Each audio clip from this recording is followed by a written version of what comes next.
Hello guys, ഞാൻ ഇന്നാളൊരു video ചെയ്തായിരുന്നു. ദൈവമുണ്ടോ? ഇതായിരുന്നു അതിൽ എൻ്റെ ക്വസ്റ്റ്യൻ.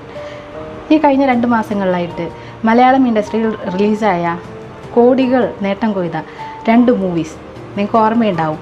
തീർച്ചയായിട്ടും മഞ്ഞുമൽ ബോയ്സ്, ആടുജീവിതം.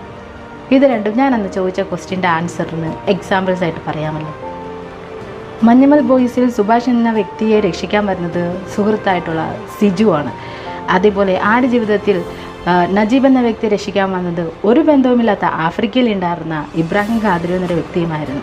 ഈ 2 പേരും ഒരിക്കലും ചിന്തിച്ചിട്ടുണ്ടാവില്ല തങ്ങളുടെ അപകടത്തിൽ നിന്ന് രക്ഷിക്കാൻ ഒരാൾ വരുമെന്നോ തങ്ങൾ ജീവിതത്തിലേക്ക് തിരിച്ചു വരുമെന്നോ ഒന്നും.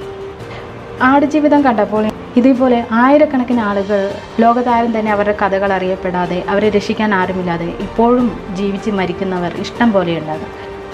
അവരെയൊക്കെ രക്ഷിക്കാൻ ആരായിരിക്കും ചെല്ലുക എന്നോർക്കുമ്പോൾ ചെറിയൊരു വിഷമം എനിക്ക് ആ സിനിമ കണ്ടപ്പോൾ തോന്നി. മഞ്ഞുമൽ ബോയ്സ് കണ്ടപ്പോഴും ഇതിനു മുന്നേ അതിൽ വീണ് മരണപ്പെട്ട കുറച്ച് വ്യക്തികളുണ്ടല്ലോ, അവരെ ഒരു പക്ഷേ രക്ഷിക്കാൻ ആരെങ്കിലും ഇറങ്ങിയായിരുന്നുവെങ്കിൽ ഒരുപക്ഷെ അവരെ നമുക്ക് നമ്മുടെ നാട്ടിലേക്ക് തിരിച്ചു കൊണ്ടുവരാമായിരുന്നു.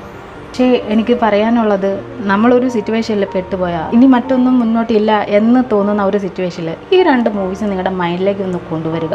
നമ്മളൊന്ന് മനസ്സ് വെച്ചാൽ നമ്മൾക്ക് അതിനെ തരണം ചെയ്ത് വീണ്ടും മുന്നോട്ട് പോകാവുന്നതാണ് എന്ന് ഈ 2 മൂവീസും നമുക്ക് കാണിച്ചു തരുന്നുണ്ട്. സോ